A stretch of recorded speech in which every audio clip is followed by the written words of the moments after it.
Obviously और क्या किया जा सकता है। अस्सलाम वालेकुम, गुड मॉर्निंग, सुबह बखैर। Welcome to Geo Pakistan with Humayun Abdullah. बात हम अभी जल्दी से ये कर रहे थे कि देखिए सर्दी हमारी नहीं आई, लेकिन हमारे कपड़ों से लग रहा होगा कि शायद थोड़ी सी सर्दी आ गई है, बट इट्स दिसंबर। अगर अभी भी ना पहने सर्दियों के कपड़े तो कब पहने? तो हमारे पास तो एक दो महीने ही अक्रॉस होते द कंट्री लोग ये कर रहे हैं ज्यादातर। अब no, I am not talking about up north, even I was speaking to a friend in Quetta और इन लाहौर, सब कैलेंडर देखकर कपड़े पहन रहे हैं।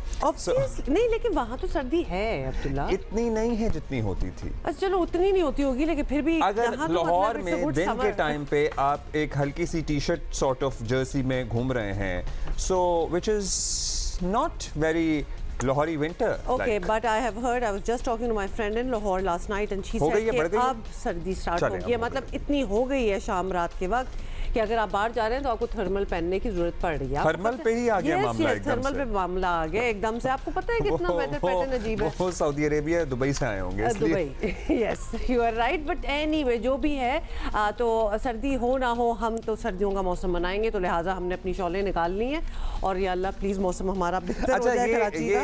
ये मैं बड़ा तजब्जुब का शिकार हूँ, मैं बड़ी कशमकश में मुब्तला हूँ। ये होगा तो इसका शिकार तो कोई भी होगा। हाँ, मैं बताता हूँ आपको क्यों। क्योंकि सर्दियों के कपड़े का बैग कपड़ों का बैग निकाल लिया गया, रखा हुआ है सामने, और गर्मियों के कपड़े अंदर रखने की हिम्मत नहीं हो रही। सो अब इस वक्त वो सूरत हाल है कि गर्मी के सारे कपड़े भी अलमारी में लटके हुए हैं, हाँ, और सर्दी के सारे कपड़े भी कुछ अलमारी में, कुछ बैग में और कुछ बेड पे बिखरे हुए हैं दूसरे कमरे में। मतलब उनको एटलीस्ट धूप लगा के रखा हुआ है कि इन केस की इतनी आ जाए सर्दी तो धूपे छुपे तो लगी हो ना गर्म कपड़ों को, और हम निकाल के पहन लें। But anyway you are going to see me in all this gear. Hussain को जब स्कूल छोड़ने जाता हूँ या वो जाता है तो उसको जाहिर है यूनिफॉर्म का वो अपर होता है, तो मैं उसे बारहा ताकीद करता हूँ कि बेटा थोड़ी देर में आपको गर्मी लगेगी, आप ये अपर उतार देना।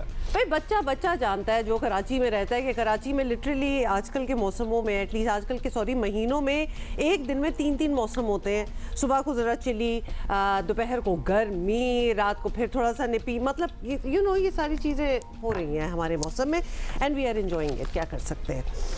अच्छा जी, हम कराची फायर इंसिडेंट की दोबारा बात करेंगे, और जाहिर है it is another fire incident जिसमें 5 अफराद की जान गई, लेकिन एट द सेम टाइम हमें पता है और अफसोस के साथ हमें कहना पड़ता है कि this would not be the last. फिर कहने वाले ये कहेंगे कि भाई इतना बड़ा शहर है, आग लगने का हादसा तो कहीं भी हो सकता है, लेकिन आग लगने के बार बार हादसात के बावजूद भी कोई इकदाम ना उठाया जाए, ना बिल्डिंगों में फायर सेफ्टी एग्जिट्स हों, ना फायर सेफ्टी अलार्म्स हों, ना कोई फायर एक्सटिंग्विशिंग सिस्टम हो, और तो और आपकी आग बुझाने का निज़ाम भी जो है सबके सामने है। तो ये दैट इज़ द प्रॉब्लम कि आग तो लग जाती है, कहीं भी लग सकती है, लेकिन हिफाजती इकदाम जिस तरह आपने किए हैं वो हादसे के बाद अफसोस करने से ऑब्वियसली बहुत बेहतर है। लेकिन हमारे यहाँ यही सारा सिचुएशन देख रहे हैं। Something needs to be done urgently, overhauling की बहुत ज़रूरत है।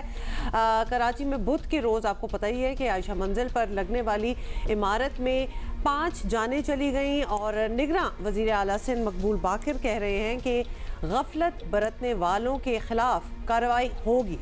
ये वही कल वाली हमारी बात थी ना कि वो होगी, हो जानी चाहिए, ऐसा नहीं होने देंगे। टू लेट फॉर दैट, क्योंकि हमेशा जब हो जाती है तो हम उसकी ज़रूर बात करते हैं। तो कार्रवाइयों की भी कुछ बात हो रही है। क्या उनका कहना था, ज़रा देखें। बहुत ही बड़ा सानिया है, इसमें जितने भी दुख और इज़हार किया जाए, मजम्मत की जाए, कम है। यकीनी तौर पे इसके ज़िम्मेदार मुख्तलिफ महकमे हैं, उनकी भी कोताही है, उनकी भी गफलत है। इसमें सबसे पहले बिल्डिंग कंट्रोल का महकमा है, उनको तमाम बिल्डिंग को अमल दरामद कराना चाहिए, फायर सेफ्टी का इंतजाम होना चाहिए, फायर रूट्स होने चाहिए, फायर एक्सटिंग्विशर होना चाहिए, बाकायदगी फायर ड्रिल्स होनी चाहिए। मैंने इत्तेफाक से इन हवादिस से पहले ही इंस्ट्रक्शंस क्लियर कट दे दिए थे कि बिल्डिंग्स का, पब्लिक बिल्डिंग्स का, कमर्शियल बिल्डिंग्स का फायर सेफ्टी ऑडिट हो, और उसमें जो कमी कोताहियाँ हैं उनको दूर की जाए, और जिनकी वजह से ये कमी कोताहियाँ हैं उनको के खिलाफ कार्रवाई सज़ा दी जाए। दुनिया के दीगर मुल्कों में भी आग लगने समय दीगर हादसात होते हैं, लेकिन रेस्क्यू इदारों की इस्तेदाद कार इतनी बेहतर होती है कि कम से कम नुकसान बहुत मिनिमम होता है। लेकिन कराची में तो एक रेस्क्यू इदारे की ज़रूरत के मुकाबले में ना सिर्फ इंतहाई कम हमारे पास वसाइल मैसर हाँ, हैं, resources ज़रूरी ही बहुत आलात कम से हैं। ये इदारा महरूम है। आम घरों की क्या बात करें, मुख्तलिफ कमर्शल या रिहायशी प्लाज़ों वगैरह की अगर बात कर लें, हाई राइज बिल्डिंग्स तामीर के दौरान भी आग से बचाव के हिफाजती इक़दाम को तरजीह नहीं दी जाती। मुख्तलिफ मार्केटों और शॉपिंग प्लाजास वगैरह में आग लगने के वाक़यात के बाद अब ये सर्टनली क्या आई एम सॉरी, मुझे हंसी भी आ रही है ये कहते हुए कि ये बहुत ज़रूरी है कि शहरी इंतज़ामिया, मार्केट इंतज़ामी कमेटियों, दुकानदारों की अंजुमनों, जो यूनियंस होती हैं, मकामी अफराद की तंजीमों की मदद से आग लगने के वाक़यात को अगर कम करना है तो कोई हिकमत अमली बना ली जाए। इदारे एक तरफ, हम खुद भी सीरियसली नहीं लेते इन मामलात को। आप मतलब आज अंदाज़ा आप मेरी करें बात कि सुने, आप आप किसी- रावी सेंटर गई हैं कभी तारिक रोड पे, या आप शालम मार्केट के अंदर दुकानों में गई हैं? आप रावी सेंटर जाएं और उनसे पूछें, दुकानदारों से या उनकी कमेटी से पूछें कि भाई आप कुछ करेंगे आग लगने का, अगर खुदा न खास्ता कोई आग लग जाए तो किस तरह इस शॉपिंग प्लाजा को बचाना है जहां पर अरबों का माल है, करोड़ों की बात नहीं कर रहा मैं, अरबों का कपड़ा वहां मौजूद है और जाहिर है इतनी दुकानें हैं और इतना वहां भाई, सामान आप रखा तो हुआ है, बड़ी- कोई नहीं आगे इनिशिएटिव आप तो लेगा। बड़ी टेक्निकल, और फिर वो लोग जरा डर जाते हैं ना कि ये क्या सवाल पूछ लिया। आप सिंपल ये बात किसी से पूछ लीजिए, आपका एग्जिट किधर है, फायर एग्जिट किधर है इन केस ऑफ इमरजेंसी। इतनी सी चीज़ है, उन्होंने पॉइंट आउट ही करना है जी ये दरवाज़ा है या ये लाइटें लगी हुई हैं, यहाँ से निकलना है। Nobody has this concept। मतलब अपनी जान की ही फिक्र कर लो भाई, अगर किसी और की नहीं करनी। बिल्डिंग्स में जब लोग मूव इन करते हैं, नई नई बिल्डिंग्स होती हैं, किराए दे रहे होते हैं, ख़रीद रहे होते हैं, वो पहली चीज़ ये पूछनी चाहिए कि आपका ये फायर हैजर्ड का ये पूरा मामला क्या है, थोड़ा सा एक्सप्लेन करें। लोगों को भी प्रोएक्टिव अब्दुल्ला होना पड़ेगा। हमारे यहाँ क्योंकि ये चीज़ें मतलब बनती नहीं है, हालांकि आग हर जगह लग रही है, लोग भी ये क्वेश्चन नहीं करते। क्वेश्चन करेंगे, डिमांड करेंगे तो आगे से कोई बात निकलेगी। भाई बस यही है, मेयर कराची मुर्तज़ा वहाब साहब से तो हम रब्ता करने की कोशिश कर रहे हैं, कल से ही कर रहे हैं, और लेकिन उनसे हमारा रब्ता हो नहीं पा रहा है, या पता नहीं वो रब्ता करना नहीं चाह रहे हैं। खैर, इश्तियाक अहमद साहब चीफ फायर ऑफिसर हमारे साथ मौजूद हैं, उनसे बात करते हैं। इश्तियाक साहब, इस वक्त शहर में अगर 16वीं मंजिल पे या 18वीं मंजिल पे, we know they are buildings जो कि इतनी बुलंद हैं, आग लग जाए तो क्या कराची के पास ऐसा निज़ाम मौजूद है कि उस आग पर काबू पाया जा सकता है? जी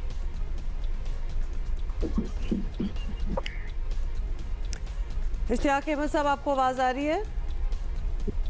जी जी, आ रही है आपकी आवाज़? जी इश्तियाक साहब, अभी हमने आपसे ये पूछा है कि कराची शहर में जहाँ पर सैकड़ों हाई राइज हैं, 12वीं 13वीं 15वीं 16वीं मंजिल पे अगर आग लग जाए तो क्या हमारे पास ऐसा निज़ाम मौजूद है कि हम एक बड़ी आग पर काबू पा सकें इतनी हाइट के ऊपर?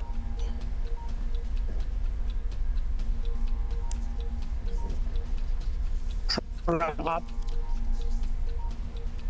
अच्छा, हमारा ना आपसे रब्ता नहीं सही हो पा रहा, let's try to connect him on audio.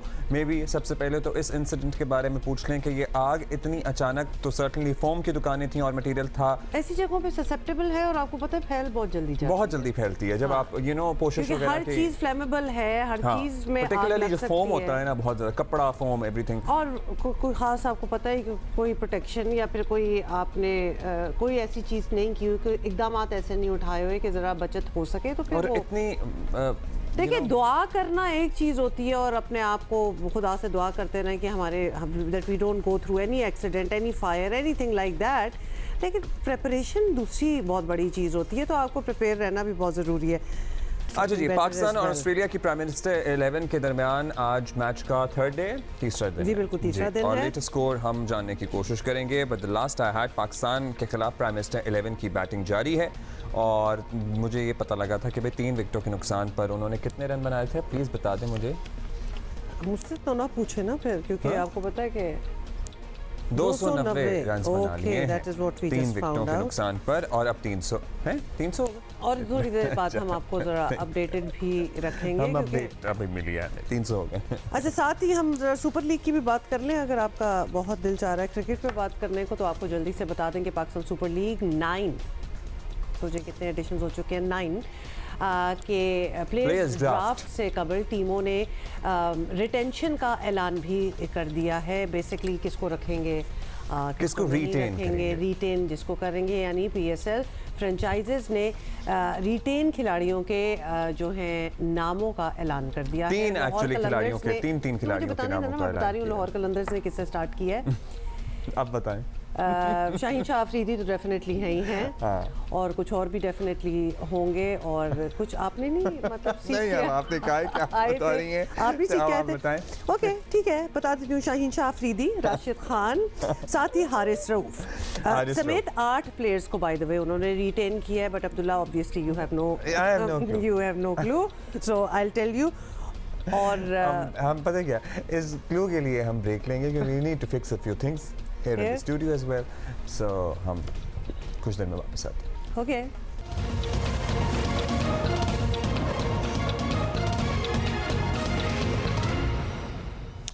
Welcome अच्छा बैक जी, टू PSL जरा- में किसने किस खिलाड़ी को रिटेन किया वो हम आपको आगे चलकर जरूर बताएंगे। कौन बड़ा आपको याद कौन था? किस टीम का ब्रांड एम्बेसडर है, दैट इज आल्सो एन और ये इंफॉर्मेशन दैट चीज़ों यू का माइट बी सारों का इंटरेस्टेड ये इन। एक इंटरेस्ट होता है। आपको पता है कि जब PSL स्टार्ट हो जाएगा तो और ठीक है, क्या बात लेकिन अभी होगी। हम जरा इलेक्शन की बात कर लें, क्योंकि इलेक्शन कमीशन और निगरान हुकूमत पूरी तरह मुतमईन है कि 8 फरवरी 2024 को मुल्क में आम इंतखाबात हो जाएंगे। यही लग रहा है, मतलब बिल्कुल सारों हो को जाएंगे। ये और बड़ी कल अच्छी हमारे तरह पास पता है। वफाकी वज़ीर इत्तलात भी थे, उन्होंने कहा कि इससे पहले हमने बहुत मुश्किल हालात में और बड़े बड़े सख्त मौसम में इलेक्शन कराएं, सो इंशाअल्लाह ये तो हो ही जाएंगे। इलेक्शन आगे पीछे होने से मुतालिक जो कयास आराइयाँ थीं वो दम तोड़ रही हैं। इलेक्शन कमीशन के मुताबिक इलेक्शन स्केड्यूल अभी बस 2-4 दिन की बात है और दीगर सियासी जमातें भी इंतखाबी हिकमत अमली और सियासी जोड़ तोड़ में मसरूफ़ हैं। मुस्लिम लीग नून की ज़्यादातर सियासी बैठकें ड्राइंग रूमों तक ही महदूद हैं।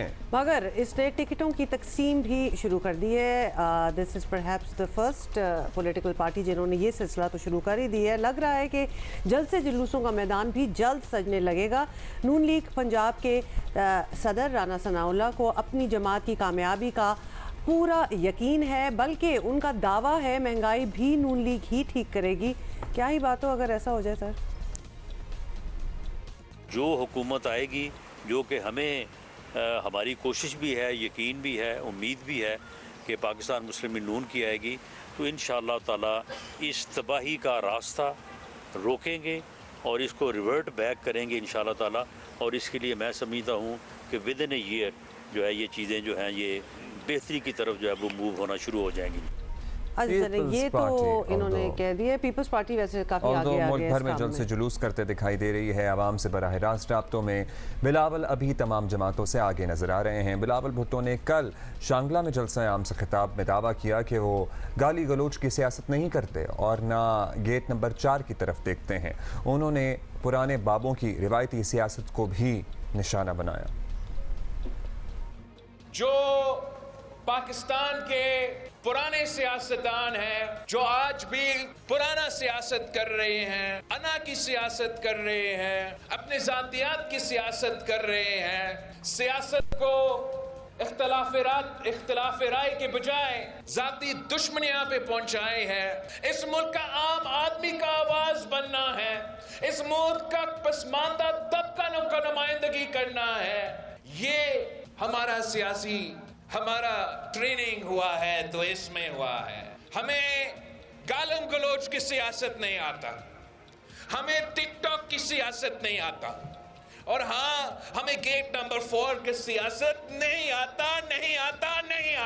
मैं कहीं और नहीं देखूंगा, ना किसी से मदद मांगूंगा, मगर आपसे मदद मांगता हूं।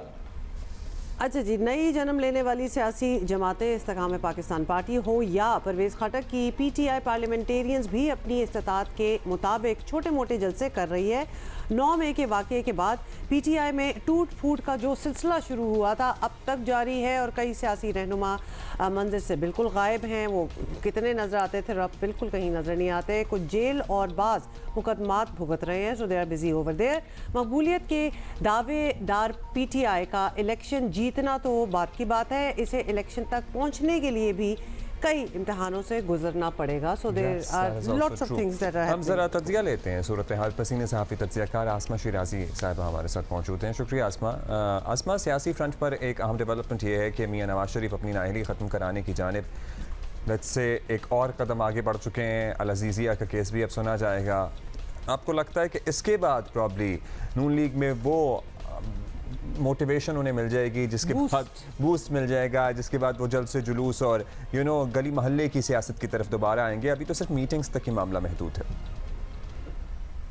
अगर वो हो जाता है, बरीयत होती है, वो अपने कागजात नामजदगी जो है वो जमा करवाते हैं, तो फिर एक और तलवार उनके ऊपर जो है वो लटक रही होगी, और वो तलवार ये होगी कि उनके मामले को कोई भी चैलेंज कर सकता है। यानी कि उनकी जो अहलियत है और नाअहलियत का मामला है 61F वाली, उसके अंदर उनको चैलेंज किया जा सकता है। गो के PMLN ये कहती है कि हमने 5 साल की नाअहलियत का कानून जो है वो बना दिया, लेकिन सुप्रीम कोर्ट का फैसला जो है वो मौजूद है, और बहुत सारे आईनी माहिरीन ये कहते हैं कि सुप्रीम कोर्ट ही उसको नलीफाई कर सकता है, वो उसको जो है ख़त्म भी सुप्रीम कोर्ट को ही करना है। ऐसे लगता है कि पाकिस्तान मुस्लिम लीग नवाज़ कोई एक और प्लानिंग जो है वो करके बैठी है, और ये हो सकता है कि अगला इलेक्शन जो है वो मियाँ साहब ना लड़ पाए और उनकी जमात में से कोई लड़े, और फिर वो वज़ीर आज़म हो, और फिर जब ये सब मामलात हो जाएं, क्लैरिटी हो, तो फिर मियाँ साहब जो हैं वो सामने आए।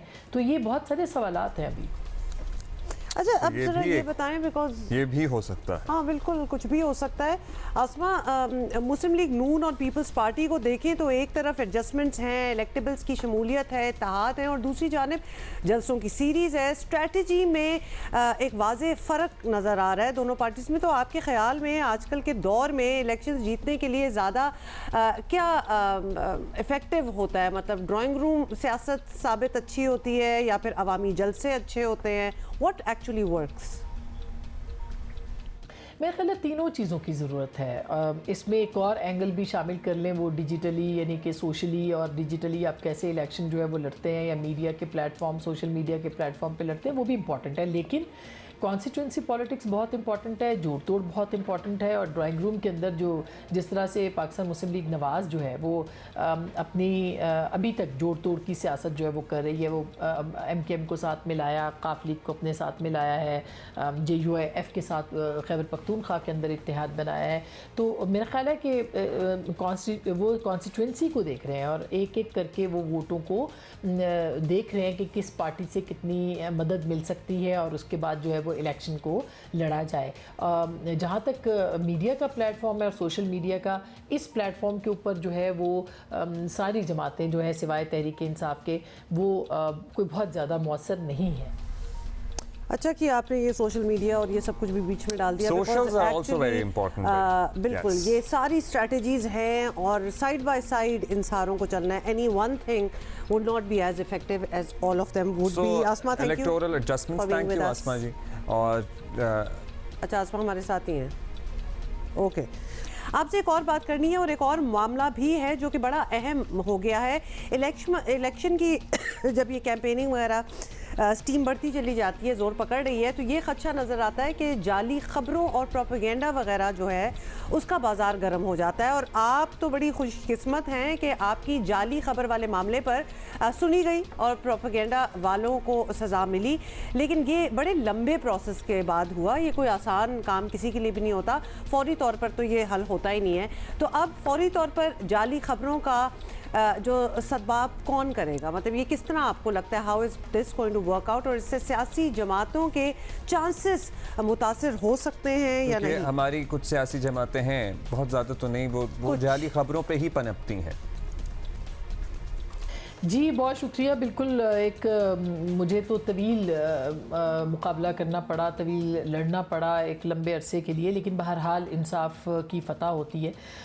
जाली ख़बरों का बहुत अभी आप देखिएगा, अभी तो शुरू हो गया ये मामला। अभी आपने देखा होगा जावेद चौधरी साहब की जो एक एक जाली वीडियो जो है वो बना के पेश की गई। फिर आप एक जो जमात है उसके अंदर जो है वो बहुत ज़्यादा महारत है इस काम की, कि वो ज़्यादा फ़ेक वीडियोज़ और इस तरह की चीज़ें जो हैं बहुत सारी जमातें करती हैं, और इस सारे हथियार अपने इस्तेमाल करते हैं। लेकिन एक मखसूस जो है वो तो उसके ऊपर बहुत ज़्यादा इल्ज़ामात हैं इस मामले के ऊपर। तो मेरा ख्याल है इलेक्शन से पहले अगर कोई चैलेंज है तो ये फेक न्यूज़ है, ये जाली प्रोपेगेंडा है। तो पाकिस्तान की सियासी जमातों को, पाकिस्तान की आवाम को और पाकिस्तान की मीडिया को इस मामले के ऊपर आवाम को बाखबर रखना होगा, उनको सही इत्तलात देनी होगी, और इत्तलात तक रसाई जो है वो बहुत ज़रूरी है। अगर सही इन्फॉर्मेशन नहीं होगी तो फिर गलत इन्फॉर्मेशन जो है वो फैलने के चांसेस होंगे।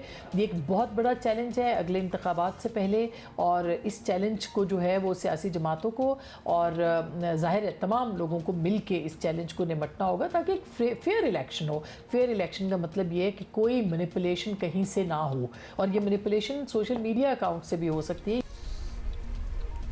चले गुड, बिल्कुल, थैंक यू हासमा शिराजी साहब हमारे साथ मौजूद थी। और you know journalism in the day of fake news, और जहाँ पे इतना एपिडेमिक बन चुका है जाली खबरें और फेक न्यूज़ और एआई और ये सारा कुछ, इसमें बहुत सारे टूल्स आप बरूए कार ला सकते हैं जस्ट टू आइडेंटिफाई। इसमें मेरा ख्याल है कि आवाम को भी एजुकेट करने की लेकिन ज़रूरत है। सबसे बड़ा और हम टूल ही जो है करेंगे। ना वो आपको कहीं से डाउनलोड वगैरह नहीं करना, वो है कॉमन सेंस। तो कॉमन सेंस, अगर कोई खबर सुन रहे हैं और जब देखते हैं कि सोर्स क्या है, सोर्स बहुत इंपॉर्टेंट है कि कोई बड़ा न्यूज़ चैनल या फिर चले कोई अखबार आपको होता है ना 100 साल पुराने अखबार भी दुनिया के होते हैं, कहीं ऐसी सोर्सेज से चीज़ नहीं आ रही तो फिर आप समझ जाए ना कि there is something off about it. और अब तो हमारे यहाँ वो न्यूज़ चैनल के लोगोज भी डाले होते हैं, लेकिन कहीं ना कहीं फेक न्यूज़ वाले जो है ना गड़बड़ करते हैं, लोगो डिस्टर्ब होता है, कुछ चेंज होती है माइनर से, या फिर वो जो फॉन्ट इस्तेमाल किया गया होता है, अगर आप टीवी पर अपना चैनल लगा के देखें तो आपको लगेगा नहीं ऐसी तो इस चैनल की स्क्रीन नहीं लगती है। और बहुत सारी चीज़ें हैं जो आप आइडेंटिफाई कर सकते हैं इन a screenshot, in a video जो जाली हो। एज इट इज़ एक सोर्स से कोई खबर मिली है तो ढूंढने 10 और सोर्सेज भी होनी चाहिए, क्योंकि एक खबर अगर इतनी बड़ी होगी तो एवरीबडी वुड कवर इट ना। तो लिहाजा कॉमन सेंस से बड़ा टूल कोई है ही नहीं, वो इस्तेमाल करें। अभी हम तो क्या करें, हम तो एक नेक्स्ट ही लेवल पे हैं। हम तो यहाँ प्रोपेगेंडे और सियासत की बात कर रहे हैं on the basis of fake news and किस तरह से वो प्रोपेगेंडा फैलाया जाता है। हो जी फलां हो गया, ढमका हो गया, मतलब कमाल हो गया, हमारे लीडर ने तो उम्मत मुस्लिमा के तमाम लीडरान जो उसकी तरफ देखते हैं उससे रहनुमाई हासिल करते हैं। हमारे यहाँ फोटोशॉप्ड तस्वीरों पे अभी एक हफ्ते पहले की बात है कि कोहिस्तान में कत्ल हो गया एक बच्ची का। मतलब आप कॉन्सिक्वेंसेस देखें कि किसी चीज़ के क्या होते हैं। So please use your own intelligence and और ख़ास तौर पे ये फॉरवर्ड करने का चक्कर जो कल्चर है ना हमारे यहाँ, ये तस्दीक करनी नहीं है खबर क्या है, लेकिन 200 लोगों को पहले भेज दो, उसके बाद खुद ही करते फिरेंगे कि सच था कि झूठ था। Be responsible about it, otherwise तो ये चीज़ कभी रुकनी नहीं है। अच्छा जी आगे बढ़ेंगे और समथिंग डिफरेंट। यस, एक भारतीय बॉलीवुड ओल्ड हीरोइन हैं जो कि लेजेंड का स्टेटस रखती हैं। मुमताज़ उनका नाम है, और अगर आपने नहीं सुना हुआ तो आपके पेरेंट्स ने डेफिनेटली ज़रूर सुना होगा, लेकिन बड़ा राज था लेकिन उनका eight one time.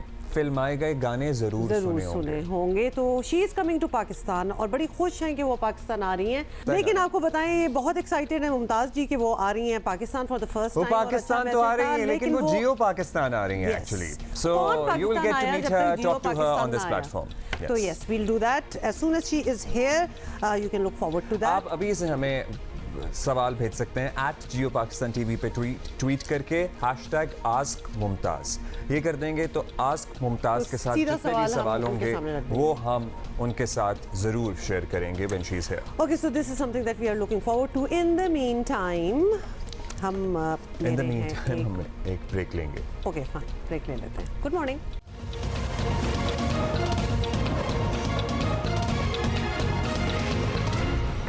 Welcome back जी। और तीसरा महीना शुरू हो गया है, 2 महीने ख़त्म हो गए मगर इसराइल के फ़लस्तीनियों के ख़िलाफ़ वहशियाना हमले रुकने का नाम नहीं ले रहे हैं। फ़लस्तीनियों की नस्लकुशी पर अक़वाम मुत्तहिदा समेत आलमी तंजीमों और दीगर बड़ी ताकतों का किरदार खामोश तमाशाई से ज़्यादा नहीं रहा। 2 माह में अब तक सुनते जाइए 17,000 से ज़ायद फ़लस्तीनी शहीद हो चुके हैं, जिसमें 8,000 के करीब मासूम बच्चे शामिल हैं। और अब किसको टारगेट किया जा रहा है? The brain of the nation, the brains of the nation, intelligentsia, professors, teachers, vice chancellors, doctors, engineers, everybody. अच्छा, आपको बता दें कि पहले भी पाकिस्तान मजलूम फ़लस्तीनियों के साथ था और आज भी साथ है। मुल्क भर में आज फ़लस्तीनियों के साथ इजहार यकजहती के लिए यौम हुर्मत मस्जिद अक्सा मनाया जाएगा और तमाम छोटे बड़े शहरों में नमाज जुमा के बाद फ़लस्तीनियों से इजहार यकजहती के लिए रैलियाँ भी निकाली जाएंगी। गुज़िश्ता रोज़ इस्लामाबाद में हुर्मत मस्जिद अक्सा का कॉन्फ्रेंस में मौलाना फजल रहमान समेत सियासी और मजहबी जमातों के रहनुमाओं के अलावा मुख्तलिफ मकातब फ़िक्र के उलमाए कराम शरीक हुए। और ये बड़ा ज़रूरी है, ये बड़ा लाउड एंड क्लियर एक मैसेज जो है ये जाना भाई चाहिए। बात करना From नहीं every बंद की corner जा of the सकती, world. एहतजाज करना नहीं ख़त्म किया जा सकता, बात करते रहेंगे तो ये इशू ज़िंदा रहेगा। और अभी तो दुनिया की अटेंशन, मतलब हम जो चाहते हैं वो रिस्पांस नहीं आ रहा है, मतलब ओवरऑल उतना प्रेशर नहीं है, लेकिन ये प्रेशर बढ़ाने की ज़रूरत है। अच्छा, मौलाना मौलाना- फजलुर रहमान ने एक्चुअली कहा कि इसराइल नाजायज़ रियासत थी और रहेगी। सन 1948 में इसराइल बना तो बानी पाकिस्तान ने इसराइल को नाजायज बच्चा कहा। अगर करारदाद पाकिस्तान की असास है तो फिलिस्तीन की सरजमीन की आज़ादी और सहयूनी हुकूमत को नाकाबिल कबूल करार देना भी तासीस पाकिस्तान का हिस्सा है।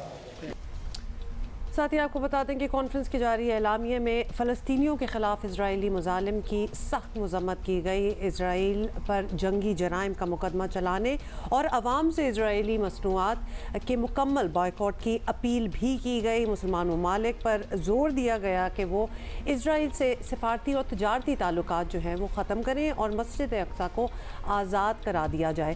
Can I just mention here कि वो बॉयकॉट वाला मामला by the way is becoming so strong कि बहुत सी बड़ी बड़ी कंपनियां हैं जो कुछ मुसलमान रीजन्स ऑफ द वर्ल्ड से रिपोर्ट कर रही हैं कि उनकी और कमाई मैं जो है आपको वो एक बात काफ़ी कम बताऊं, हुई हम है। तो और क्योंकि हम लोग इतना सीरियस नहीं लेते हैं इन ऐलानात नहीं, को, लेकिन ठीक है, अक्रॉस but द फिर भी- world, across the Muslim countries लोग बहुत सीरियसली चीज़ों का बड़ी बॉयकॉट कर कंट्रीब्यूशन रहे है हैं। और पाकिस्तान में भी ले ना ले जितने ले रहे हैं उनकी कंट्रीब्यूशन इस चीज़ में चल रही है। A lot of my family members who are visiting Pakistan these days, वो छोटी छोटी चीज़ें होती हैं ना, जैसे पाकिस्तानी प्रोडक्ट्स, पाकिस्तानी मेकअप, मैं कॉस्मेटिक्स की अगर बात कर लूँ, so they are buying it here, क्योंकि उन्होंने वहाँ ख़रीदना छोड़ दी है जिन मुल्कों से वो लोग आ रहे हैं, क्योंकि बहुत सी कंट्रोवर्शियल कंपनीज़ हैं जिनके पहले चीज़ें इस्तेमाल हो रही थी, लेकिन जब जब इंफॉर्मेशन इंसान के दिमाग में आती है तो फिर वो फैसले उस पर करता है। So a lot of them have boycott things और वो इधर आके लिटरली ऐसी चीज़ें ले रहे हैं क्योंकि हम नहीं यूज़ करेंगे, which I think is a big sacrifice if you think of it।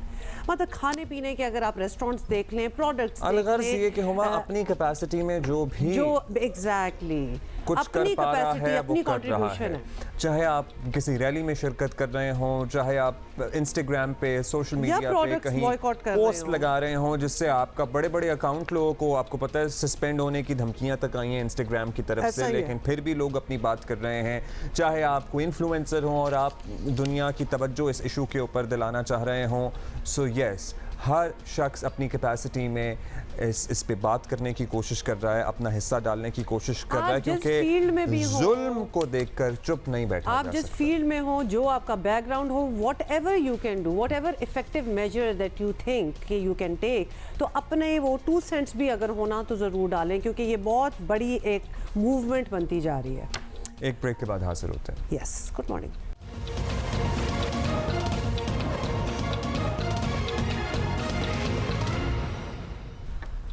Assalamu alaikum and welcome back. If you guys are just joining us, we are in the last day of the week and almost in the middle, चलिए middle तो नहीं कहेंगे, 8 of December है, तो लिहाजा बिल्कुल last महीना इस साल का चल रहा है। कुछ इश्यूज हैं, कुछ चैलेंजेस हैं जिस पे हम बात करना चाहते हैं। पाकिस्तान की मईशत मुश्किल तरीन हालात से दो चार है, इसकी कई वजूहात हैं, लेकिन गैर कानूनी गैर मुल्की भी पाकिस्तानी मईशत पर बहुत बड़ा बोझ रहे हैं। बड़े अरसे हमने बोझ सहा है। यही नहीं, बहुत सारे गैर कानूनी गैर मुल्की पाकिस्तान की सलामती के लिए भी ख़तरा बने, बिल्कुल इसको भी इग्नोर नहीं किया जा सकता। कल पेशावर के दौरे पर army chief general Syed Asim Munir ने साफ कहा कि गैर कानूनी गैर मुल्की पाकिस्तान की सलामती और मईशत को बुरी तरह मुतासर कर रहे थे।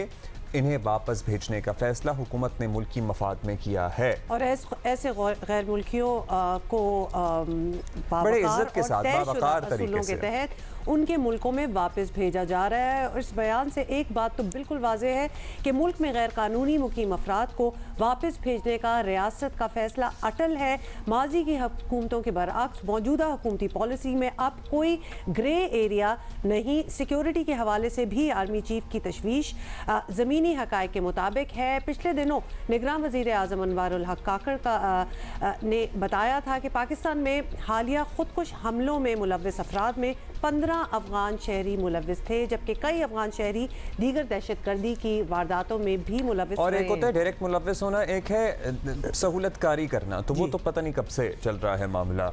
यही नहीं, अब ये इंकशाफ भी हुआ है कि अफगानिस्तान के वज़ीर दाखिला सिराजुद्दीन हक्कानी समेत हज़ारों अफगान शहरियों ने पाकिस्तानी पासपोर्ट बना रखा था, जिन्हें अब कैंसिल कर दिया गया है। और फिगर्स जो हैं वो काफ़ी, मतलब we are talking about 30 to 40,000 people senior जिनके सहाफ़ी उमर चीमा हमारे साथ पासपोर्ट्स मौजूद हैं, उनसे बात करते हैं। उमर, आपकी एक बड़ी दिलचस्प स्टोरी सामने आई है, तालिबान हुकूमत के वज़ीर दाखिला को पाकिस्तान का पासपोर्ट मिलना कोई नज़रअंदाज करने वाला मामला तो है नहीं, ज़ाहिर है। वैसे तो इन सालों में जो हुकूमत थी उसका एक सॉफ्ट कॉर्नर था अफ़गान तालिबान के लिए। क्या ये पासपोर्ट उसी दौर या में जारी हुआ या फिर किसी और दौर में जारी हुआ? किस मकसद के तहत जारी हुआ? जो हुक्काम थे, जो टॉप टियर थी, उनको मालूम था कि ये जारी किया जा रहा है इस शख्स को? ये बात दुरुस्त है कि ये पीटीआई के दौर में ही जारी हुई, और ये भी बात दुरुस्त है कि पीटीआई का एक नरम गोशा था तालिबान के लिए। लेकिन मुझे ये लगता है कि जो पासपोर्ट का इजरा है, इसमें शायद पीटीआई का कोई इतना अमल दखल नहीं होगा, और ना ही उनको इन मामलात में कोई पूछा गया होगा। ज़्यादातर यही है कि ये मामलात कोई जो हमारी सिक्योरिटी इस्टेब्लिशमेंट है उस लेवल पर ही तय होते थे। और आपको पता है कि जनरल फैज़ जो हैं वो एक फ़ातेह अफ़गानिस्तान के तौर पे उन्होंने अपने आखिरी दिनों में अपने इमेज को प्रोजेक्ट करने की कोशिश की। अब यह है कि अगर उनको भी पीटीआई के साथ जोड़ा जाए जी कि वो पीटीआई के साथ कनेक्टेड हैं, तो इस तरह से तो बन जाता है। लेकिन अदरवाइज़ अलग से देखा जाए कि पीटीआई गवर्नमेंट की कोई अपनी पॉलिसी या उनसे इस मामले में मुशावरत की होगी, वो मेरा नहीं ख्याल कि ऐसा होगा। अच्छा, ये भी बड़ी इंटरेस्टिंग बात है। सारी बातें आपने बताई हैं, लेकिन ये जो पासपोर्ट्स बने हैं ये 2-3 मखसूस जगह थी जहाँ से ये पासपोर्ट्स और डॉक्यूमेंट्स वगैरह जो बनने थे वहाँ से इशू हुए, इस्लामाबाद से नहीं हुए। तो आपको इसकी वजह क्या नज़र आ रही है? यही है कि जो मरकज़ से दूर इलाके होते हैं उधर में ये कार्रवाई इस तरह की डालना ज़्यादा आसान काम होता है। और इधर चूँकि इनका पासपोर्ट का जो हेडक्वार्टर भी है, तो शायद इधर इतनी गुंजाइश नहीं थी। लेकिन मुझे कोई ताज्जुब नहीं होगा कि बाद में पता चले कि कुछ इधर से भी बने थे। मेरे पास कोई इस मामले में अभी इंफॉर्मेशन नहीं है, लेकिन ये को मुझे वैसे कोई बाइदस क्यास नहीं लगता। ऐन मुमकिन है, ये भी हो सकता है कि जो लोकेशन का ज़्यादा जिक्र आ रहा है, जिधर से ज़्यादा तादाद में बने हैं उनका जिक्र आ रहा है, इधर से हो सकता है कि कोई 1-2 केसेस हुए हों, कम हुए हों। तो अभी तक वैसे कोई ऐसी इतलात नहीं है कि इस्लामाबाद से बने थे। बिल्कुल, खैर इन्फॉर्मेशन तो आ ही सकती है, लेकिन अगर इस्लामाबाद जैसी जगह में जहाँ मेन ऑफिसेज हैं वहाँ से बना हो तो सर्वेलेंस थोड़ी सी आई गेस ज़्यादा हो और पता भी हाँ, अभी पहले तो चल ऐसी जाता। कोई इत्तला नहीं है, लेकिन लेट्स सी के मज़ीद Let's क्या see। हक़ाइक़ अनफोल्ड होते हैं इस मामले में। अच्छा उमर, वैसे तो ये हालात सभी के सामने हैं, फिर आर्मी चीफ का ये खुद कहना कि गैर कानूनी तौर पर मुक़ीम गैर मुल्की हमारी सिक्योरिटी पर ही नहीं बल्कि हमारी मईशत पर भी असरअंदाज हो रहे हैं। तो क्या ये समझा जाए पाकिस्तान अब एक ज़्यादा डायरेक्ट और ज़्यादा प्रोएक्टिव पॉलिसी अपना चुका है, अपनाने जा रहा है विज़-अ-वी अफगानिस्तान खास तौर पे? देखिए, मेरे ख्याल ये काफ़ी देर पहले अपना लेनी चाहिए थी, और उसकी एक वजह यह है कि अफ़गानिस्तान के हवाले से हमारी भी गलतियाँ होंगी, लेकिन पाकिस्तान ने ख़ुद भी बड़ा सफ़र किया है, और जो अफ़गानिस्तान के लोग हैं उनको पनाह भी दी है, उनके साथ कोई ऐसा कुछ सुटेला सलूक भी नहीं किया। लेकिन बदकिस्मती की बात है कि वही लोग जो पाकिस्तान में रहते रहे वही पाकिस्तान को गालियाँ भी देते थे। मुझे एक दिन को बंदा बता रहा था कि ऑस्ट्रेलिया में कोई एक अफ़गान नेशनल था जो कि पाकिस्तान को गालियाँ दे रहा था, तो उसने कहा कि इसका चेक कराएं कि पासपोर्ट इसका पाकिस्तान का निकलेगा, और वाकई पता चला कि वो उसने उस पर ट्रैवल किया हुआ था। तो ये बड़ी एक अनफॉर्चुनेट चीज़ है, और जो लोग ये बात अपनी जगह पर दुरुस्त है कि शायद कोई इस तरह के लोग ज़्यादा तादाद में ना हों, जो ज़्यादा अक्सरियत है वो कोई अच्छे लोग हों, लेकिन जब इस तरह के मामलात या इस तरह की नफ़रत का इजहार होता है तो फिर वो पूरी कम्युनिटी अंडर अटैक आती है। एट द सेम टाइम ये भी बहुत ज़रूरी है कि हमारे पास जो है ना इलीगल लोग नहीं होने चाहिए। आप ये देखें कि जिन ममालिक की हम एग्जांपल दे रहे होते हैं या जो ह्यूमन राइट्स के चैम्पियन बने होते हैं, क्या वो को गैर कानूनी अफराद को उधर रहने देते हैं? जो ही अदालत का फ़ैसला आता है, अगर किसी को पनाह का केस उनका मुस्तरद होता है, वो अगले दिन उसको डिपोर्ट कर देते हैं। बहुत शुक्रिया interesting perspective Umar Cheema, thank you for being with us. वैसे अजीब बात है ना कि आप जिसका पासपोर्ट भी आपके पास हो फिर आप उसको गाली में उसी दें। को सुना रहे हो, मतलब खुद को और अगर उसके साथ मैच हो आपका क्रिकेट का तो स्टेडियम में जाके आप सीटें भी उखाड़ें। हाँ, but I am just thinking खुद को क्रिंज नहीं फील होता होगा और एक दोगलापन के मतलब व्हाट एम आई डूइंग। ये एक तो ये बड़ी इंट्रोस्पेक्शन की बात है, दुनिया को पता ना चले, छुपा लें आप, दैट्स अनदर स्टोरी, लेकिन खुद को तो कुछ ना कुछ ज़िंदगी में जस्टिफाई करना होता है ना कि what am I doing. Oh well, okay, moving on और on a lighter note, Sajjad Ali हमारे फेवरेट बहुत ज़बरदस्त किस्म के एक लेजेंड सिंगर ही बन चुके हैं, क्योंकि वो कब से गा रहे हैं तो वो कुछ ना कुछ हमारे जैसे फैंस के लिए ना कुछ रिलीज़ करते रहते हैं अपने सोशल मीडिया अकाउंट पे। तो अभी और हमारी तो कोशिश होती है कि वो गाने हम आप तक पहुंचाते रहें, या फिर कोई बात भी हो रही हो, पर्सपेक्टिव भी कभी कभार होता है। अच्छा जी, अभी आगे बढ़ जाते हैं। सियासी जमातें जहां इलेक्शन की तैयारियों में लगी हैं, वहीं इनके लिए नई हल्काबंदियां परेशानी का बाइस बनी हुई हैं। पर्टिकुलरली मुस्लिम लीग नून, MQM, यहाँ तक के बाज़ जगहों पर पीपल्स पार्टी को भी हल्काबंदियों पर एतराज़ है। मुस्लिम लीग नून को सबसे ज़्यादा शिकायत तो लाहौर के हलकों पर है भाई, जिस पर वो अदालत जा रहे हैं। 18 में मेरे हल्के के 3 हिस्से किए गए थे इमरान खान को जितवाने के लिए। बात हुई है तो कुछ हम खुशी की बात करेंगे कि हमारे पास आज स्टूडियो और वाल्टन कैंटोनमेंट बोर्ड की 10 वार्ड हैं, आप तो सारे लाहौर के लोग हैं। एक कैंटोनमेंट बोर्ड में कौमी असेंबली के 4 हल्के डाल दिए, टुकड़े कर दिए उसके छोटे छोटे। तो मैं इस पे इलेक्शन कमीशन में गया हूँ, हमारी बात ही नहीं सुनी गई। हमने लॉजिक दिया हमारे वकील ने वहाँ पे, अभी हम हाई कोर्ट में आज चैलेंज अभी कर दिया होगा मेरे वकील साहब ने। इसी तरह जो मलक सैफ खोखर साहब हैं सदर लाहौर, जिनके ऑफिस में मौजूद हैं, उनका हल्का भी बर्बाद हो गया है। शहबाज शरीफ साहब के हल्के का आलम यह है, वो तो बोलते नहीं हैं। शहबाज साहब का हल्का भी अपसेट हुआ है, तो बाकी तो बात ही क्या करें हम। तो इलेक्शन है उसमें ही होता है, क्योंकि ज़ाहिर है अब इलेक्शन कमीशन को हम अप्रोच तो नहीं कर सकते। वहाँ जो लोग हल्काबंदियाँ कर रहे हैं उन्होंने कुछ सोचा होगा, लेकिन वो जो डिसीजन मेकिंग हुई है हमारा उससे इत्तेफाक बहुत सारी जगहों पे नहीं है, इसीलिए हम अदालत में जा रहे हैं ना। ऑलराइट, ख्वाजा सादर शफीक को आपने सुन लिया। साथ ही आपको बता दें कि MQM और मुस्लिम लीग नून सिंध में हल्काबंदियों पर शदीद नाला हैं और दोनों जमातें जो हैं वो पीपल्स पार्टी को रिस्पॉन्सिबल ठहरा रही हैं। एक एतराज़ ये भी सामने आ रहा है कि शहरी इलाकों का वोट काटने के लिए देहाती इलाकों को शहरों से मिला दिया गया है और ये दोनों जमातें ना सिर्फ इलेक्शन कमीशन से नई हल्काबंदियों का मुतालबा कर रही हैं बल्कि अदालतों से भी रुजू कर रही हैं। जहाँ तक हमारा मामला है, हम ये कह रहे हैं जो हमारे एतराज़ात हैं इसके अंदर जो बड़ी बड़ी आइनी कानूनी और इंतखाबी जो ज़रूरियात हैं उन प्रिंसिपल्स को मुकम्मल तौर पर रिजेक्ट करके आपने एक नए तरह की हल्काबंदियाँ की हैं, इसकी वजाहत कर दीजिए ना। वो वाले मामलात जब ये यकतरफा तौर पे हुआ है तो जो कुछ हमें इत्तलात मिल रही थी वो हमने उन तक पहुंचा दी। अब ये उनकी जिम्मेदारी है, ये हमारा हक और हमारा फ़र्ज़ है ये खदशात अदालतों तक, इलेक्शन कमीशन तक पहुंचाना हमारा फ़र्ज़ है, वो हमने पहुंचा दी है। एक प्रोविंशियल असेंबली कॉन्स्टिट्यूंसी बनाई गई है, ये तो इसी तरह है जिस तरह एक वो ऑन डिमांड किसी को हल्का इस तरह बना के दिया जाए, कटिंग की जाए। लाड़काना में भी बिल्कुल फरमाइशी प्रोग्राम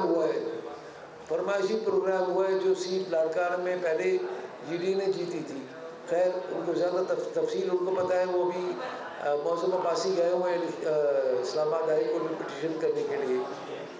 हम सूबाई इलेक्शन कमिश्नर पर बदअतमादी का इजहार करते हैं और जिसने भी ये किया है उसको सज़ा मिलनी चाहिए। और हम ज़ाहिर है जो कानूनी तरीका है, हम कानून पसंद लोग हैं, हम कानूनी तरीका ही अपनाएंगे। हम कोर्ट्स में जाएंगे, पिटीशन करेंगे और इंशाल्लाह कोर्टों से हमें इंसाफ मिलेगा। उधर पीपल्स पार्टी के रहनुमा नासिर हुसैन शाह का शिकवा है कि कराची से कश्मीर तक बहुत सी हल्काबंदियों पर एतराज़ उठाए मगर इलेक्शन कमीशन जवाब नहीं दे रहा। पीपल्स पार्टी के रहनुमा सईद गनी कहते हैं कि MQM इल्ज़ामात न लगाए, मुकाबला करे। MQM एक मरतबा फिर इस्तेमाल होने जा रही है। मैं MQM के दोस्तों से गुजारिश करूँगा कि आपकी सियासत सूबा सिंध में होनी है, आपकी सियासत कराची शहर, हैदराबाद शहर और दीगर इलाकों में है। खुदा के लिए इस सूबे को, इन शहरों को नुकसान पहुँचाने की किसी साजिश का हिस्सा न बने। आप मुकाबला करें, इंतखाबी अमल में मुकाबला करें, सियासी तौर पर मुकाबला करें, इलेक्शन लड़ें, लोग अगर आपको वोट देते हैं बिस्मिल्लाह आप जीतें, लेकिन धमकी देकर, दादागिरी कर कर, बदमाशी करके जो है वो किसी तौर पर भी ये मुनासिब नहीं है कि आप आगे बढ़ें। अच्छा, एतराज़ात तो हैं और ज़ाहिर है कि इलेक्शन कमिशन को जो जायज़ एतराज़ात हैं उनको दूर भी करना चाहिए। इसके बावजूद सारी पार्टियों को तैयार रहना चाहिए फॉर इलेक्शन, और तैयार हैं भी, which is a good sign. Participate as well. Anyway, साबिक secretary election commission Kanwar Dilshad Ahmad साहब हमारे साथ हैं। कंवर साहब, इलेक्शन कमीशन ने कई माह लगाकर कई हल्का बंदियाँ जो हैं वो की हैं, आईनी और कानूनी जो ज़रूरत थी वो डेफिनेटली पूरी होगी है, विच इज़ गुड। और अब हतमी ऐलान के बाद करीब करीब सभी जमातों को इस पर एतराज़ है, तो क्या ये आप लोग एक्सपेक्ट कर रहे थे? आपको क्या लगता है इसको डील किस तरह किया जाएगा? अपना पर्सपेक्टिव दें। अब अगर किसी को एतराज़ात हैं तो वो बाकायदा अपने हाई कोर्ट में जा सकते हैं और अपीलें करने का उनको हक हासिल है, इस्तेकाक हासिल है। लेकिन इसमें सबसे बड़ी अहम बात ये हुई है कि जून 2018 में जब हल्का बंदियां इलेक्शन कमीशन ने मुकम्मल कर दी तो पाकिस्तान के चारों सूबों में वो अदालतों में वो हल्का बंदियां चैलेंज हो गई। तो उस वक्त के चीफ इलेक्शन कमिश्नर ने खत लिखा रेफरेंस की शक्ल में चीफ जस्टिस साकिब निसार साहब को कि जनाब अगर ये हल्का बंदियों का इसी तरह चारों सूबों में जो चैलेंज हो गया है तो हमने इस पर कार्रवाई करनी शुरू की या डिस्पोजल करनी शुरू की तो हमारा 25 जुलाई का जो शेड्यूल है वो मुतासर हो जाएगा। चीफ जस्टिस पाक ने हुक्म जारी किया कि अब तो के इलेक्शन का वक्त नज़दीक पहुंच गया है, इलेक्शन कमीशन ने अपनी हल्का बंदियाँ मुकम्मल कर ली हैं, तो अब ये किसी अदालतों में चैलेंज नहीं हो सकता। और तमाम जितने जो फैसले आए हैं तो मैं उसको अपने हुक्म के तहत करदम करार देता हूँ। अब अगर इन्होंने तमाम अदालतों में केस शुरू हो गया तो फिर लामहला इलेक्शन कमीशन पाकिस्तान को वो 9 जून 2018 का जो जजमेंट है honourable chief justice Saqib Nisar sahab का, उसको बरोए कार लाएंगे और मुमकिन है कि तमाम दरखास्तें जो हैं जो अदालतों में जेर समाअत होंगी वो करदम करार दे दी जाए। अच्छा, ये प्रोसेस ज़रा समझाएं कि हल्का बंदियों पर एतराज़ इलेक्शन कमीशन अज खुद दूर कर सकता है या नहीं, और कौन सी अदालत, किस लेवल की अदालत होती है जहां ये सब चैलेंज किया जा सकता है, और उमूमन अदालतें कितना वक्त ले लेती हैं मामला निपटाने में, क्योंकि ज़ाहिर है there is a deadline to.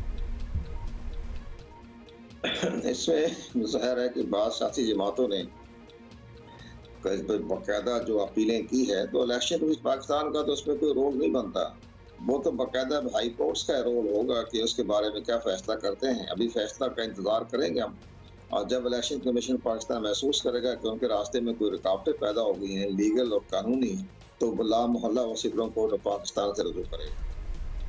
अच्छा, अब ये बताएं कि ये पूरा प्रोसेस मुकम्मल होगा, कहीं हल्के जो हैं वो तब्दील हो जाएंगे, कहीं नहीं होंगे। ज़ाहिर है कुछ लोग खुश होंगे और कुछ बिल्कुल नाराज़ हो जाएंगे, तो इन नाराज़गियों और तहफ़्फ़ुज़ात के साथ इलेक्शन का पूरा अमल सबके लिए काबिल कबूल रहे, इज़ इट इवन पॉसिबल? नहीं, ज़ाहिर है कि इलेक्शन कमीशन पाकिस्तान का जो सबसे बड़ी अहम बात जो है जो करना है इलेक्शन पाकिस्तान ने, वो तकरीबन 14-15 दिसंबर को जारी कर देगा शेड्यूल, और शेड्यूल जारी होने के बाद फिर इलेक्शन प्रोसेस को रोकना जो है मुश्किल हो जाएगा। वो अदालतों को भी महसूस होगा कि ठीक है गलतियां होती हैं, कहीं ना कहीं एम्बिग्युइटी पाई जाती हैं, एतराज़ात भी होते हैं, सियासतदानों को वो एतराज़ात को आप ख़त्म कर ही नहीं सकते। अगर ये इलेक्शन कमीशन पाकिस्तान जो है ये हमारी हुकूमत पाकिस्तान इंडियन इलेक्शन कमीशन के रास्ते पर चल पड़ती है कभी ना होता। इंडिया में डिलिमिटेशन कमीशन अलहदा है, तो सारा साल डिलिमिटेशन करते रहते हैं, किसी को एतराज़ ही नहीं होता। तो लेकिन बहरहाल हल्का बंदियाँ मुकम्मल हो चुकी हैं और इस पर मजीद मेरा ख्याल में हमारी अदालतें भी लार्जर इंटरेस्ट में देखेगी कि इस वक्त इलेक्शन शेड्यूल नज़दीक आ रहा है। तो ऑलराइट, बहुत बहुत शुक्रिया कंवर दिलशाद, साबिक सेक्रेटरी इलेक्शन कमीशन, हमसे बात करने का। लेट्स सी कि मामला किस तरह सेटल डाउन होता है, लेकिन जहां एतराज़ात हैं वहीं every party is gearing up for the election too, but एतराज़ात होंगे बट नॉट इतने कि हम इलेक्शन में हिस्सा ही कोई भी प्रोसेस हो, जब ज़ाहिर एक फार्मूला, उस दिन हम सलीम साफ़ी साहब से भी बात कर रहे थे कि लोगों से बात कर रहे थे, अगर एक फार्मूले के तहत तमाम जैसे हल्के बनाए जाते हैं तो इट इज़ नियरली इम्पॉसिबल कि हर पार्टी को, हर स्टेक होल्डर को उसमें 100% सेटिस्फाई किया जा सकता है। किसी ना किसी का कोई ना कोई तो एतराज़ होगा। कभी कभार तो एतराज़ ये भी हो जाता है कि दूसरा सेटिस्फाइड क्यों है। जिंदगी में आपको पता है ना ये भी हो जाती है कि अगला खुश क्यों हो गया है इस सारी से, तो हमें एतराज़ इस बात पे भी है। Not that is happening. Break लेते हैं। लाहौर से खबर है और ख़बर अच्छी नहीं है। लाहौर का फ़ज़ाई मयार ख़तरनाक हद से भी ज़्यादा मुज़र सेहत है। हो रहा है, लोग बीमार हो रहे हैं। My mother is also unwell. आलूदा तरीन शहरों में पहले नंबर पर है again Lahore. This is tragic. Karachi का फ़ज़ाई मयार भी मुज़र सेहत है। कराची आलूदा तरीन शहरों में दूसरे नंबर पर है, मगर लाहौर का नंबर तो आप देखें 325 है और कराची ऑल्दो 190 पर है, लेकिन दुनिया में कराची और लाहौर के अलावा कोई दूसरा, तीसरे नंबर पर सिर्फ कुवैत ही आया है। और जी कुवैत, वाई कुवैत कहाँ से आ गया? ये तो स्टैंडिंग में ही नहीं था। ढाका होता है, दिल्ली होता है, मैंगलोर होता है, इवन सेंट्रल एशियन स्टेट में भी कोई आ जाती है कभी कभार, बट कुवैत। चलें जी जीसीसी पे मेक्स यू वंडर ना कि क्या है। सो कराची जो है वो 301 से ज़ायद दर्जा ख़तरनाक आलूदगी को ज़ाहिर करता है। और बेसिकली लाहौर से हम आपको अपडेट दे रहे हैं। कराची से ख़बर ये जनरेट हुई है मेट ऑफिस से, और 201 से 300 जो दर्जा है वो इंतहाई मुज़र सेहत होता है। And Lahore is beyond 300। It's at 325 right now. अच्छा, I was also reading report जिसमें ये बता रहे थे कि बच्चे ख़ास तौर पे स्मोक से बहुत मुतासर हो रहे हैं, और बहुत छोटे बेबीज टाइप बच्चे। अच्छा जी, हफ्सा उस्मान हमें ज्वाइन कर रही हैं लाहौर से, और वो हमें बताएंगी कि भाई how are people dealing with it. बिल्कुल, आज भी स्मोक की सूरत हाल कुछ मुख्तलिफ नहीं है। आज जो AQI लेवल रिकॉर्ड किया गया है वो तकरीबन 200 रिकॉर्ड किया गया है। और आलमी माहौलियाती वेबसाइट पे आज हम आलूदा तरीन शहरों की दूसरी फहरिस्त पर मौजूद हैं। आपको थोड़ा सा सूरत हाल बताएं कि लोग मास्क पहन रहे हैं या नहीं। तो अभी भी मैं देख रही हूँ लोग ऑफिस जा रहे हैं, बच्चे स्कूल भी जा रहे हैं, मगर मास्क किसी ने नहीं लगाया हुआ। मास्क लगाने की जो रूटीन है वो शहरी अब तक नहीं बना चुके, जबकि बार बार जो गवर्नमेंट है उसने भी कहा है और तिबी माहिरीन भी यही कह रहे हैं कि नज़ला, खांसी, बुखार इन जैसी बीमारियों से बचना है तो मास्क का इस्तेमाल लाजमी रखें। बिला वजह घर से बाहर मत निकलें, और जितना भी सफ़र करना है उसमें मास्क का इस्तेमाल जो है वो लाजमी रखना है, क्योंकि अब फ़िज़ा इतनी आलूदा हो चुकी है कि खुल के सांस भी नहीं लिया जा रहा है। इसी तरह से हमारी महकमा मौसमियात से बात हुई कि शायद बारिश हो जाए, और बारिश हो जिसकी वजह से ये जो डस्ट पार्टिकल्स हैं वो नीचे बैठ जाएंगे और ख़त्म हो जाएंगे। मगर महकमा मौसमियात का भी यही कहना है कि बारिश का अभी फ़िलहाल कोई इम्कान नहीं है। माहिरीन का अलबत्ता ये ज़रूर कहना है कि आइंदा आने वाले दिनों में स्मोक जो है उसकी शिद्दत में मज़ीद इजाफा भी हो सकता है। जी थैंक यू अफसा। मुझे इतनी तकलीफ होती है ना सुन के कि आप कह रही हैं, आप लोगों को देख रही हैं, स्कूल भी जा रहे हैं, ऑफिस भी जा रहे हैं, मास्क नहीं बनाए हुए। क्या आपने अपनी सेहत का ख्याल रखने के लिए आप इंतज़ार करेंगे कि कोई डायरेक्टिव आए, या फिर कोई आके आपको कहे कि यार मास्क पहन लो? खुद को नज़र नहीं आ रहा तो अपनी सेहत का तो खुद ख्याल रख लेना, अपने बच्चों को मास्क पहना दे। कुछ सर में जब दर्द होती है तो कोई पेनाडोल या कोई पेन किलर हम ले ही लेते हैं ना, वो इंतज़ार तो नहीं करेंगे ना कोई आके हमें बताएगा। So this is the same thing. You see the mahal around you and just do whatever it takes to get through this next couple of months, और चलो वीक्स की हम बात करें, उसके बाद स्मोक चली जाएगी, लेकिन जनवरी मिड तक तो ये वैसे ही छट जाएगा तो सारा। एक महीना है, कुछ हफ्ते हैं, चढ़ा ले एक मास्क। मतलब क्या प्रॉब्लम है? अभी नहीं पता लग रहा, आपको नहीं पता कि किस तरह से आप मतलब it was equivalent to smoking like a few packets of cigarettes a day. Yes absolutely, ये उस किस्म तो की अगर आप बड़े खुश हैं कि आप सिगरेट नहीं पीते और आप लाहौर में बगैर मास्क के घूम रहे हैं, तो आपको बिल्कुल खुश होने की ज़रूरत नहीं है, क्योंकि शायद आप अपने आप को मजीद डैमेज कर रहे हैं। आप मास्क पहने, अपने आप को बचाएं। खास बहादुरी नहीं है कि देखिए वी सर्वाइव द स्मोक। ठीक है जी, अभी हम आगे बढ़ेंगे। अच्छा, आगे की भी ज़ियादत और हेपेटाइटिस के अमराज भी वबा की सूरत इख्तियार कर चुके हैं। आलमी इदारों के मुताबिक पाकिस्तान में जो डायबिटीज़ है इसकी शरह 30.8% हो चुकी है, जो कि दुनिया में सबसे ज़्यादा है। वैसे और इसी तरह ये सिर्फ ये डायबिटीज़ की बात नहीं हो रही, और भी इसी तरह तकरीबन 1,20,00,000 अफराद जो हैं वो हेपेटाइटिस का शिकार हैं, जिनमें बड़ी तादाद जो है वो देही इलाकों में मुकीम हैं। तो मुकाबले पे चल रही हैं डायबिटीज़ और हेपेटाइटिस, और तकरीबन 3,30,00,000 से ज़ायद बालिग अफराद जो हैं वो डायबिटीज़ के मर्ज़ में मुब्तला हैं, जिसमें तेज़ी से इजाफा भी हो रहा है। हेपेटाइटिस और डायबिटीज़ पर काबू पाने के लिए वफाकी हुकूमत की जानिब से कौमी सतह पर प्रोग्राम्स का आगाज़ भी किया जा रहा है। अब इसमें फ्री स्क्रीनिंग होगी, तशखीस होगी, सरकारी सतह पर मुफ्त इलाज होगा। चलें जी, great initiative, let's see implement भी उसी तरह हो। डॉक्टर नदीम जान हमारे साथ मौजूद हैं, फेडरल मिनिस्टर फॉर NHS। बताइएगा डॉक्टर साहब कि वफाकी हुकूमत ज़ियाबतीज़ और हेपेटाइटिस के लिए खुसूसी प्रोग्राम अब शुरू कर रही है। बताया जा रहा है पाकिस्तान में इस वक्त लाखों मरीज़ हैं, किस तरह से लोगों को इसका बराह रास्त फ़ायदा पहुँचेगा? Can you please explain? जो हमारे डायबिटीज़ मेलाइटिस का प्रोग्राम है 6.8 बिलियन रुपीस का, वो हम सूबों के साथ मिलके इसको इम्प्लीमेंट करवाएंगे और सूबे इसमें अपने रिसोर्सेज पंप करेंगे, जो उन्होंने कमिट कर दिया कि ये एक नेशनल प्रोग्राम है। पाकिस्तान में जो डायबिटीज़ मेलाइटिस का केस लोड है वो बहुत ज़्यादा है, हर चौथा बंदा इसका शिकार है और हमारी जो अभी रैंकिंग है दुनिया में वो 3rd पे हैं हम शुगर में। तो इससे इलाज तो इसका मुकम्मल तौर पे है नहीं, तो लाइफ लॉन्ग ट्रीटमेंट होती है, अपनी कंटिन्यू करती है। लेकिन जो मुहिम बातें हैं जो मैं आपको अर्ज़ कर लूँ, एक तो प्रिवेंशन है, कंट्रोल है, फिर इसकी मैनेजमेंट है। तो हम फोकस कर रहे हैं कि ये हो ही नहीं, तो हम प्रिवेंशन पे ज़्यादा काम कर रहे हैं, फिर अकॉर्डिंगली कंट्रोल पे और उसकी मैनेजमेंट पे भी। तो प्रिवेंशन में हम अवेयरनेस, और अवेयरनेस ऐसी कि लोग वो मैसेजेस एब्जॉर्ब कर सकें और उस पर अमल कर सकें, और उन मैसेजेस से वो अपनी बिहेवियर में, अपनी प्रैक्टिस में चेंज ला सके और अपनी तर्ज ज़िंदगी में।